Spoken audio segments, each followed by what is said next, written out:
Deux obligations de l'Église épouse de Christ. Il y avait moi deux obligations. Suis-moi très bien. En 2020, il y a eu quelque chose d'étrange qui s'est passé sur la terre. 2020 a été le théâtre au travers du virus appelé le Covid. 2020, la terre a été mortifiée. L'univers entier a été secoué. La vie de plusieurs a changé négativement. Tu avais moi dit, je suis avec toi. Mais tu vois, j'ai découvert pendant les 40 jours de jeûne et prière que, mon frère, ça va s'établir ce que je t'ai dit. Ça va s'établir ce que je t'ai dit. Au nom de Jésus. Tu as manqué un amen comme le tonnerre. 2020, le Covid est venu. Mais j'ai découvert, pendant que l'apôtre Mohamed prêchait à la veillée, qu'en fait 2020 a été une année préparée. 2012 a permis de préparer 2020. Et selon les prédictions de certaines personnes mal intentionnées, 2024 servait aussi de préparation pour certainement 2034, 2032. Pourquoi? Parce qu'en 2012, il y a eu les Jeux Olympiques de Londres. Et durant les Jeux Olympiques de Londres, la cérémonie a été le bras, le moyen, le canal par lequel le diable a introduit le Covid. C'est en 2012 que le Covid a été introduit. Et c'est en 2020 qu'on a vu sa manifestation. Alors le diable s'est dit en 2024, je referai le même scénario. On ne sait pas ce qu'il a voulu introduire, mais on sait que c'était très dangereux.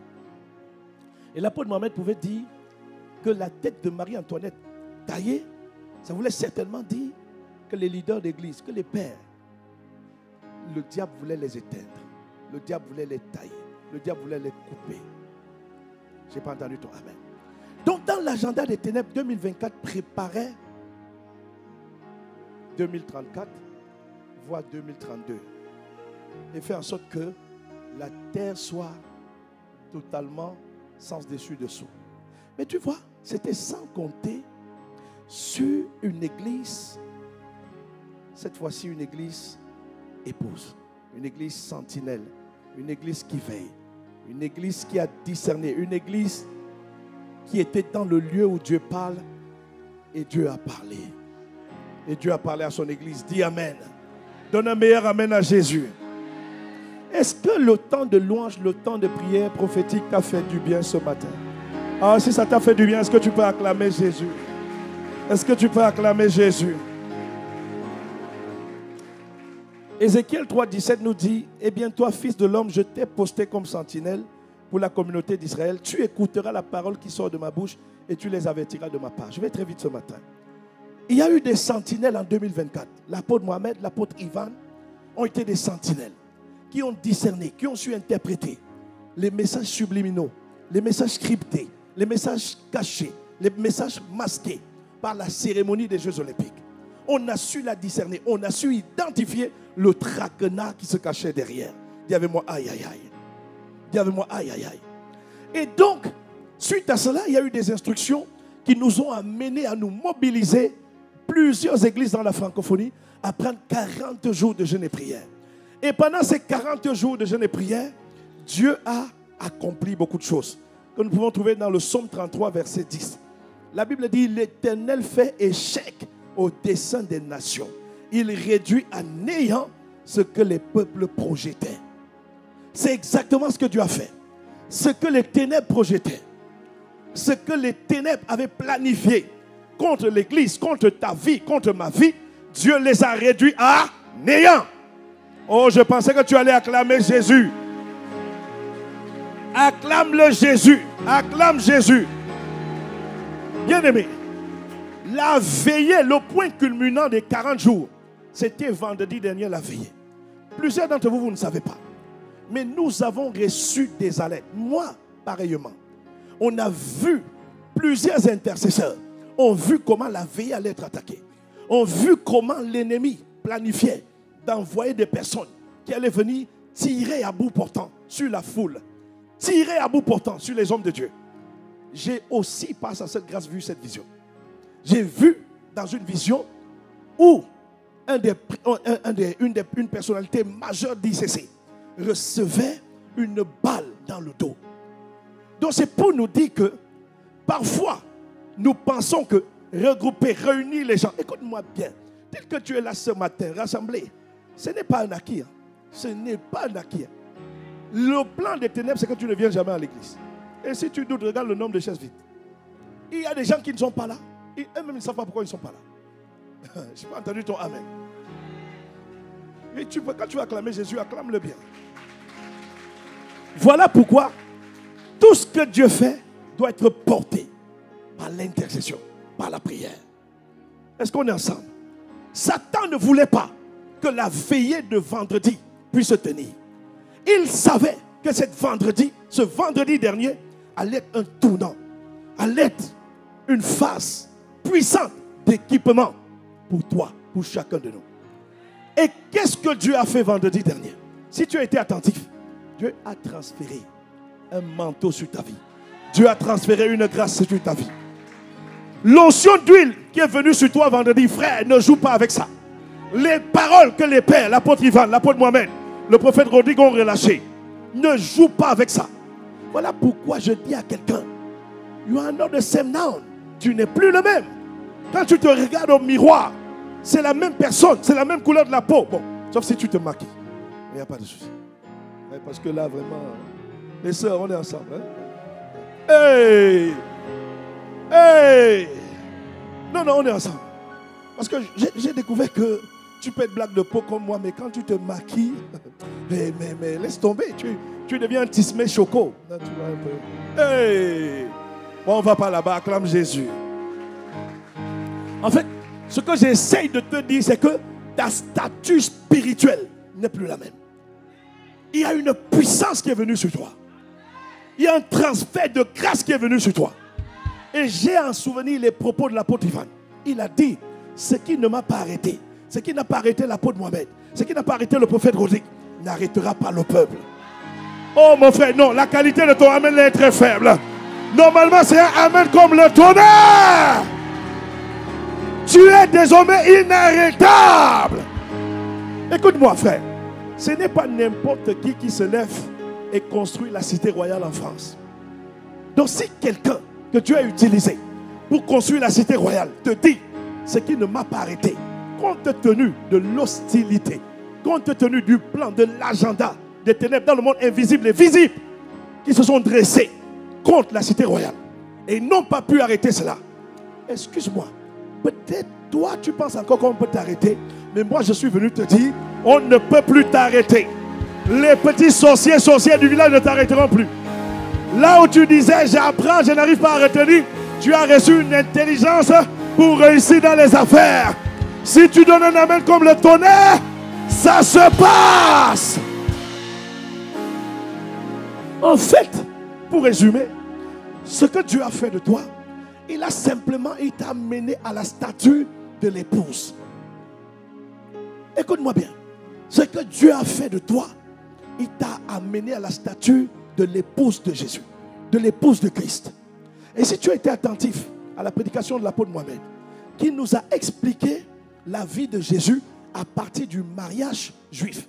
Parce que vous savez, les Saintes Écritures, la Bible est tirée des us et coutumes du modèle de vie du Proche-Orient ancien.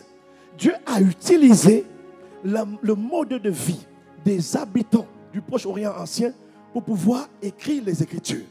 Donc quand on regarde le mariage, le mode avec lequel il se passait chez les Juifs, Dieu a pris cela pour nous expliquer la vie de Jésus. C'est ce que l'apôtre Mohamed a expliqué. Je n'ai pas entendu ton amen. Et pour faire court, à cause du temps, quand on te dit que Dieu a fait de toi la statue de l'épouse de Jésus, tu sais ce que ça veut dire?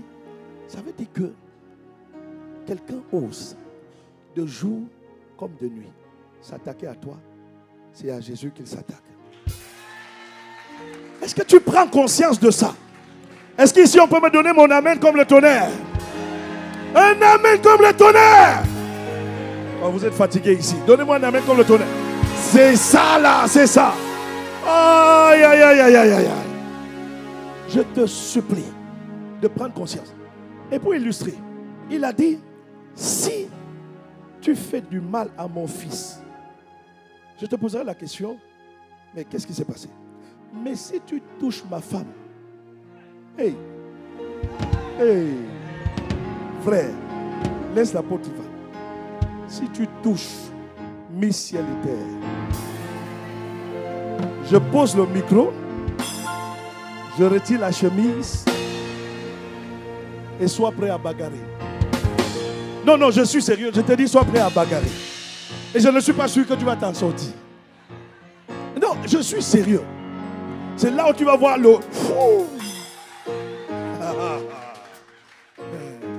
Tu sauras, frère, que dans ma jeunesse, on m'appelait Mike Tyson.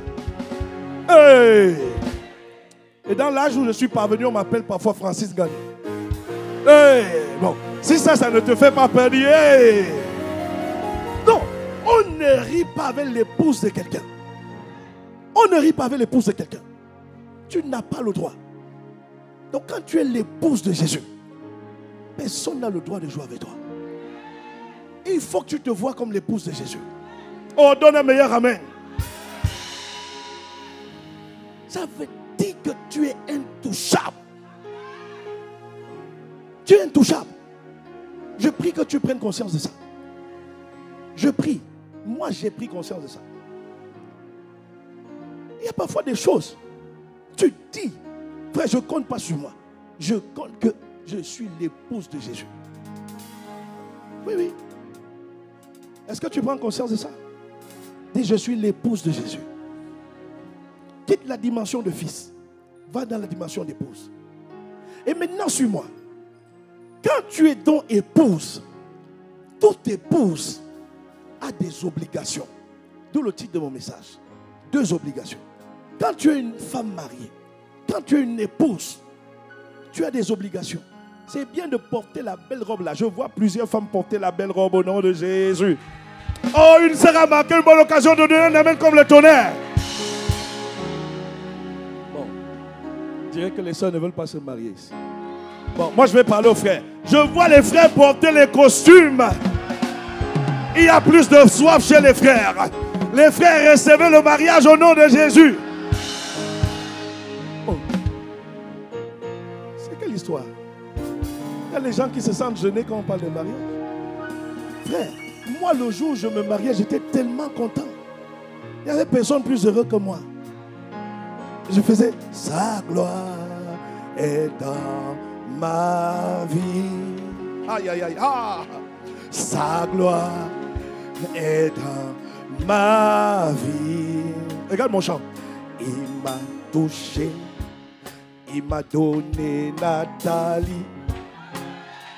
Je confesse, je ne suis plus le même. Hey, aïe, aïe, aïe, aïe.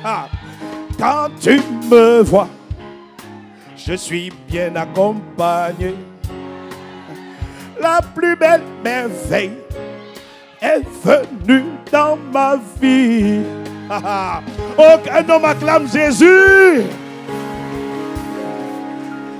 Frère, le mariage est bien.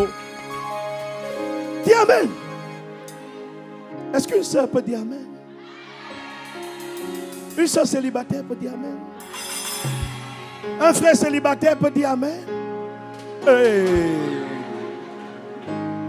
Hey, est-ce qu'un frère célibataire peut dire amen? Les sœurs, on va aller à Liège, on va aller à Bruxelles, on va aller à la cité. Est-ce qu'un frère célibataire peut dire amen? Hey. Bon, ça veut dire quand même que si les frères ne disent pas amen, sœurs, posez-vous des questions. Acclame Jésus, on avance. Ce que j'essaie de te dire, c'est que tu es l'épouse et qu'on ne joue pas avec la femme de quelqu'un. Qui plus avec la femme de Jésus. L'Église est l'épouse. Nous jouissons de la protection divine. Il a dit, je bâtirai mon Église. Matthieu 16, 18. À la place de Église, mais épouse. Parce qu'il parle de l'Église épouse. Je bâtirai l'Église épouse. Et les forces du séjour de la mort ne prévaudront point contre elle. Ça veut dire que ils t'attaqueront, mais ils seront toujours étonnés. C'est pour ça que l'apôtre Ivan disait, il s'agit d'un cœur, le cœur de l'épouse. Quand ce cœur est greffé en toi, les sorciers, c'est ce que l'apôtre Ivan disait, les sorciers ont beau dire, Castanou meurt. Frère, vous ne pouvez pas le tuer. On n'a pas tué Moïse. Est-ce qu'on a tué Moïse? On n'a pas tué Moïse. Suis bien, on n'a pas tué Moïse. Même Aaron qui a péché, on n'a pas pu le tuer. Mais tu penses que les Philistins, les Géviens ne voulaient pas le tuer? Ils voulaient le tuer. Mais on ne les a pas tués. On n'a pas tué Aaron. C'est Dieu qui l'a rappelé. On n'a pas tué Moïse. C'est Dieu qui l'a rappelé. Je vais te choquer. Si tu comprends bien les Écritures, la mort naturelle ne pouvait pas tuer Moïse. Je peux choquer quelqu'un ce matin. C'est parce que tu lis la Bible, mais tu ne creuses pas. Il y a un peu de superficialité. Voilà pourquoi je t'encourage à faire la formation au cœur de la Bible. Tu sauras méditer la Bible. Moïse, listen to me. Je suis filmé. Moïse ne pouvait pas mourir de mort naturelle. C'est impossible. Il ne pouvait pas. Pourquoi? Il était baigné dans la présence de Dieu. Il était trempé dans la présence de Dieu. Tu ne peux pas être dans cette présence. Et l'esprit de mort précoce, l'esprit de mort envoyé, soufflé par les ténèbres, vient te prendre. C'est pour ça que aucun homme ne sait où on a enterré Moïse. Qui sait? Qui sait? Personne. La Bible va nous révéler dans le Nouveau Testament que le diable est allé discuter le corps de Moïse. Et là, je lui ai dit que Dieu te réprime. En fait, c'est Dieu qui a repris le souffle de vie à Moïse. Moïse ne pouvait pas mourir de mort naturelle. 120 ans, le gars était solide. Plein de force, plein de vigueur. La présence de Dieu. Il y a une dimension, c'est pour ça que l'apôtre Ivan dit, il y a une dimension du cœur de Dieu, frère. Quand tu aspires à ça, tu n'as pas à craindre les sorciers. Mais est-ce que tu veux ce cœur? C'est la question. C'est la question.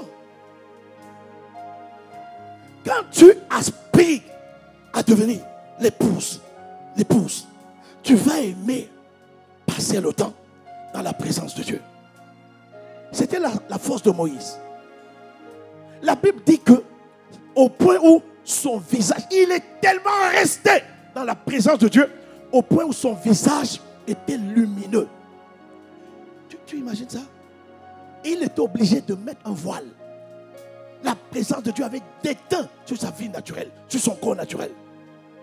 The presence of God. Et là, je te parle d'un homme qui n'est pas plus grand que toi. Moïse n'est pas plus grand que toi.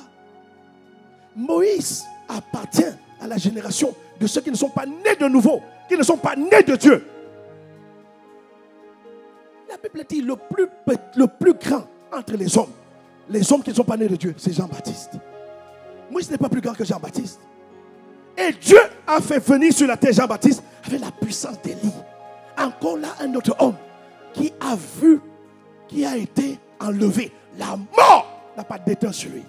Des gens de la présence. Et ce type de présence, Dieu ne donne pas ça au fils. Non, oui. Dieu donne ça à l'épouse. Est-ce qu'on est ensemble? Dieu amène ce type de cœur, ce type de présence à l'épouse. Voilà pourquoi, quand le transfert de la dimension de l'épouse est venu sur toi, frère, ça veut tout dire. Maintenant, tu dois, quand quelqu'un se marie à une femme, il s'attend à la fidélité. Tu dois devenir quelqu'un de fidèle. Ça veut dire que tes temps de rendez-vous, tes temps dans la prière, tes temps dans sa présence, tes temps dans l'intimité avec lui, qu'est-ce que tu en fais? Est-ce que tu es fidèle dans la prière? Comment tu peux être l'épouse de quelqu'un? Tu ne dors pas avec lui. Toi, tu dors avec Facebook. Toi, tu dors avec WhatsApp. Je comprends pourquoi il a écrit Bénéhine, bonjour Saint-Esprit. Toute épouse, quand elle se lève le matin, se lève auprès de son époux. Se lever avec les premiers mots, les prémices pour l'époux, pour l'épouse. Quelqu'un suit la parole ce matin? Avant de te parler, là, il m'a fait sortir mon message. Parce qu'il me dit de te dire comment garder la dimension de l'épouse. Parce que tu ne peux pas remplir tes obligations si tu ne gardes pas ton statut de l'épouse. Et pour garder ce statut de l'épouse, ce n'est pas dans mes notes. Ce que je te dis là, c'est ce que je reçois. Et ça, la beauté avec lui. C'est la beauté avec lui. Je reçois et je te transmets.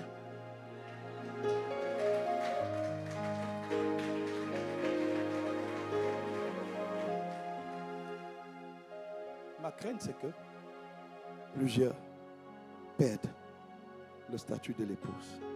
C'est vraiment ça ma crainte. Pourtant, le statut est venu. Ce n'est pas pendant la cérémonie de mariage ne fait pas de toi une épouse confirmée, avérée, certifiée, authentique. C'est que la cérémonie. Alors je souhaite que tu vois le transfert du manteau de l'épouse de vendredi dernier comme une cérémonie. Mais c'est ton style de vie au quotidien. C'est ta manière de vivre, de garder la relation avec lui. C'est ça. Et donc, the question is, comment tu fais pour rester épouse? En réalité, ce n'est pas compliqué. Mais ô combien c'est une montagne russe pour plusieurs enfants de Dieu. Il y a deux choses principales. La parole de Dieu et la prière. C'est deux aspects qui te maintiennent dans la dimension de l'épouse de manière permanente. Mais maintenant, interroge ta vie de prière. Es-tu capable de prier 1 heure par jour? Es-tu capable de te sacrifier pour ton époux? S'il te dit quitte la maison, le confort de la maison, viens prier en présentiel dans mon église, vous verrez que plusieurs enfants de Dieu échouent. Mais ils échouent lamentablement.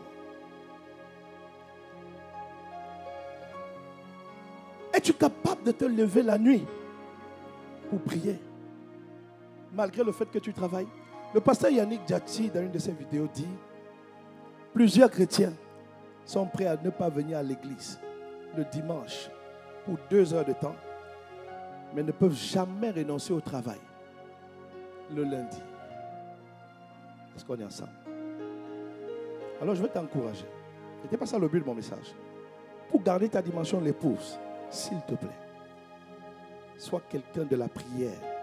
Et au-delà de la prière, utilise la prière pour le rencontrer. Sois quelqu'un qui cherche à le rencontrer. Il faut qu'au moins 1 fois par semaine, tu aies un temps où tu dis, je vais prier jusqu'à ce qu'il dise ça va. Moi, les prières avec lesquelles on met le chrono là et puis c'est fini, on part, c'est pas mauvais. Mais si au moins 1 fois par semaine, il y a au moins un jour où tu ne travailles pas la semaine. Ne me dis pas, je travaille 7 jours sur 7, c'est pas vrai. Il y a un jour au moins par semaine, tu ne travailles pas. Et si ce jour, tu prends rendez-vous avec lui, avec l'époux fidèle, et tu pries. Pasteur Marcello a dit récemment qu'il a compassion pour ceux qui attaquent la compassion. Il dit, avant de commencer le ministère, j'ai tellement prié jusqu'à ce que c'est Dieu lui-même qui a dit, Marcello, c'est bon, va commencer. Arrête, je t'ai entendu, je t'ai exaucé, va commencer. Je prie qu'au moins 1 fois par semaine, même 1 fois par mois, que toi et moi, on va dans sa présence, sans l'horloge, sans le chronomètre. On dit, époux fidèle, je suis venu te rencontrer. Je suis là, juste avec toi, juste pour toi. En faisant ça, tu conserves ton statut d'épouse. Les jours de la semaine, on comprendra. On comprendra que tu as dû chronométrer parce que tu dois travailler, parce que tu as des obligations. Ça, c'est vrai. Mais je nous lance le défi d'avoir au moins 1 fois. Et parfois, seul, c'est compliqué. C'est pour ça que le Seigneur nous parle de mettre en place les camps. Et il y a un camp, le 22 novembre, le camp d'embrasement de destinée professionnelle. On coupe tout, on vient, on lui dit c'est juste toi qu'on veut. On a appelé ça destinée professionnelle. Mais en réalité, on ne vient pas chercher le Dieu du travail. Le travail. On vient chercher le Dieu du travail. Et je t'annonce qu'après ce camp, plusieurs personnes ne seront jamais plus les mêmes dans le nom de Jésus. Est-ce que tu peux me donner un meilleur amen? Donc quand tu es une épouse, première obligation, toute épouse doit donner la vie. Toute femme mariée doit donner la vie. Si elle ne donne pas la vie, c'est qu'il y a une stérilité. Et moi, je reste sur le plan spirituel. Dis amen. Jean 6, verset 63. C'est l'esprit qui donne la vie. L'homme n'aboutit à rien par lui-même. Les paroles que je vous ai données sont esprit et vie. Écoute-moi bien. En toi, il y a des paroles de vie. Et tu dois donner la vie. Comment tu donnes la vie? L'évangélisation. Dis avec moi l'évangélisation. Vendredi, j'ai pris ma pause. Je suis allé à l'évangélisation. Par la grâce de Dieu, je le fais. Et pendant que j'évangélisais, j'ai parlé à 3 personnes. Une jeune fille. Et elle a tellement souri. Elle m'a dit, je suis déjà chrétienne. J'ai dit, waouh, merci Seigneur. Après, j'ai continué, je suis tombé sur Malik. Malik, c'est un jeune garçon, frère. Il avait plein de bagues, chaque doigt occupé. Je lui ai demandé, chaque doigt là, c'est une femme que tu as mariée ou quoi? Plein de bagues. Et j'ai commencé à lui parler de Jésus. Et les gens souffraient. Et Malik, le gars, il avait plein de problèmes spirituels. Il a touché. Et à un moment, il me dit, quand vous allez évangéliser, vous allez découvrir la réalité du monde spirituel. Malik, à un moment, me dit, non, moi je suis Dieu. Je me déplace. Parfois, je suis le chien. Parfois, je suis le chat. Parfois, et tout et consort. Et là, quand tu entends ça, bon, c'est pas pour faire peur aux gens. Parce qu'avant d'évangéliser, tu pries. Commencez à prier en esprit. Je lui ai dit, Malik, tu as fait tout ça parce que tu cherches une puissance. Mais cette puissance-là, elle est en Jésus-Christ. Je sais que tu ne comprends pas ce que je te dis. Mais je te suggère, je te propose d'accepter Jésus dans ton cœur comme Seigneur et Sauveur. Et là, il a eu un brin de lucidité. Il me dit, oui, je veux. Malik a récité la prière du salut. Oh, je pensais que tu allais acclamer Jésus mieux que ça. Et pendant qu'il récitait, il a commencé à faire comme ça. On était en pleine gare de Lyon, à Paris. En pleine gare de Lyon, j'ai dit, maman, si les démons là commencent à se manifester ici, qu'est-ce que je vais dire? La police va venir ici. Donc j'ai dit, Malik, amen, amen, amen. Et c'était à ma pause. Il a commencé à me suivre. Hein. Je marche, il me suit. J'ai dit, hey, Seigneur, hey. Donc j'ai dû trouver une astuce pour m'échapper. Mais j'ai rendu grâce à Dieu. Au moins, il a fait la prière du salut. Est-ce qu'on est ensemble? Oh, acclame Jésus. Donc tu vois, les paroles qui en toi sont esprit et vie. Il y a des gens là dehors, ils cherchent la puissance. Mais la puissance est dans le nom de Jésus. Dis avec moi, l'épouse doit évangéliser. L'épouse doit parler de Jésus. Et donc à Dijon, nous on a décidé de devenir une église qui donne la vie. Chaque dimanche, chacun aura droit à son traité. L'évangile n'est pas gratuit parce que ça coûte, hein, les amis. C'est pour ça que tu ne vas pas le jeter. Caleb, Yves, on va distribuer. Hein, ok? C'est ce que nous avons appelé l'évangélisation solo. Amen. Donc tu prends ton traité, n'aie pas honte. Écoute-moi, n'aie pas honte. Tu es une épouse. Toute épouse donne la vie. Et la vie est dans tes paroles. Dis aux gens, Jésus les aime. Ce matin avec maman Nathalie, à la gare de Lyon, la gare de Lyon, oui. En venant, on a prêché l'évangile. Je suis encore tombé sur un jeune homme. Il m'a dit, je suis déjà chrétien. Je dis, amen. Et tout à l'heure, quand je rentrerai, je vais encore arriver, je vais prêcher. En tout temps, nous devons prêcher. Nous sommes des porteurs de vie. Il y a la vie de Dieu en nous. L'esprit de vie en nous. Et ces paroles qu'il nous a données, il y a le sperme de Dieu dans ces paroles. C'est elle, qu'elle rencontre le cœur d'une personne, elle donne la vie. On donne un meilleur amen à Jésus. Il ne faut pas avoir honte. N'ayons pas honte. Je n'ai pas entendu ton amen. Évangélisons. Clara, on évangélise. On parle de Jésus. Emmanuel est d'accord avec moi. Tu es d'accord? Donne un amen comme le tonnerre. Ça, c'est la première obligation. Et quand on va évangéliser, on l'a dit, les familles d'impact, on sort par semaine. On va comme l'épouse. On va évangéliser. On va donner la vie de Dieu aux gens. Il y a une vie en nous. Et on doit la donner aux gens. Dis amen. La deuxième obligation de l'épouse. Quand bébé est né, quand bébé a donné sa vie à Jésus, il faut le construire. Proverbe 14, verset 1. La Bible dit, la femme sage bâtit sa maison. La version du Seigneur dit, la femme sage construire sa maison. Quand nous gagnons les âmes à Christ, littéralement, ça veut dire que ces âmes ont besoin d'une maison. Ces âmes ont besoin d'un cadre. Et ce cadre, c'est ce qu'on a appelé les familles d'impact. Amen.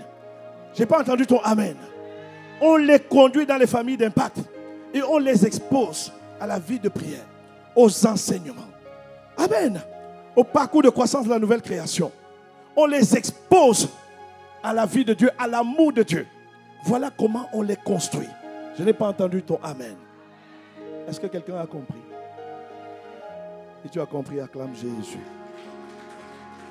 Non, si tu as vraiment compris tes obligations, acclame Jésus.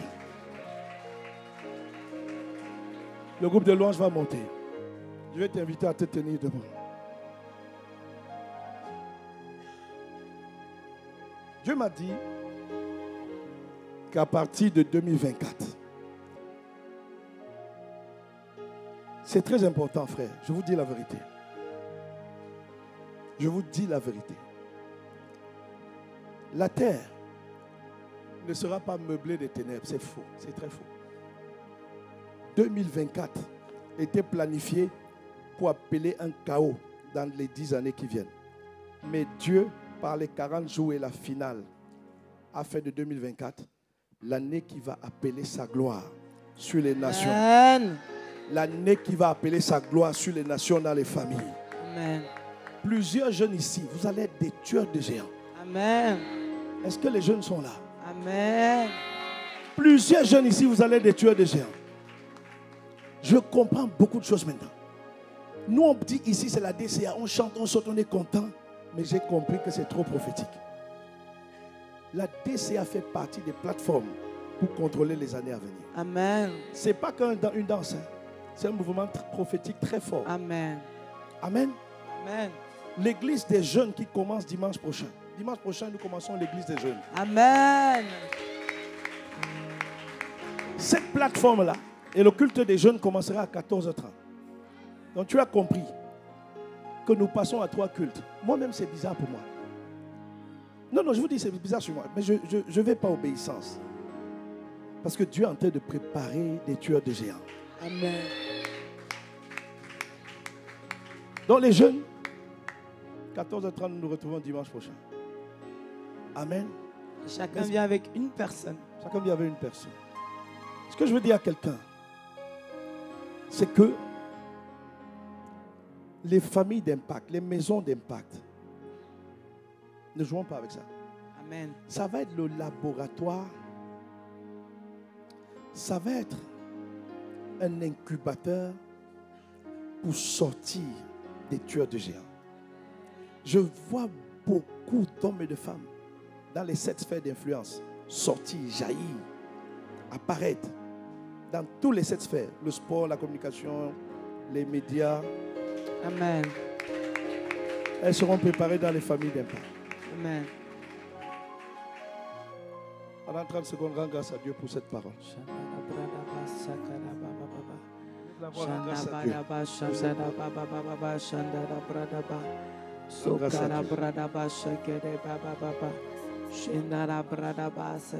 Plan de Père, merci pour cette parole qui nous fait du bien au nom de Jésus. Merci pour cette parole qui est esprit et vie. Dans le nom de Jésus, nous avons prié.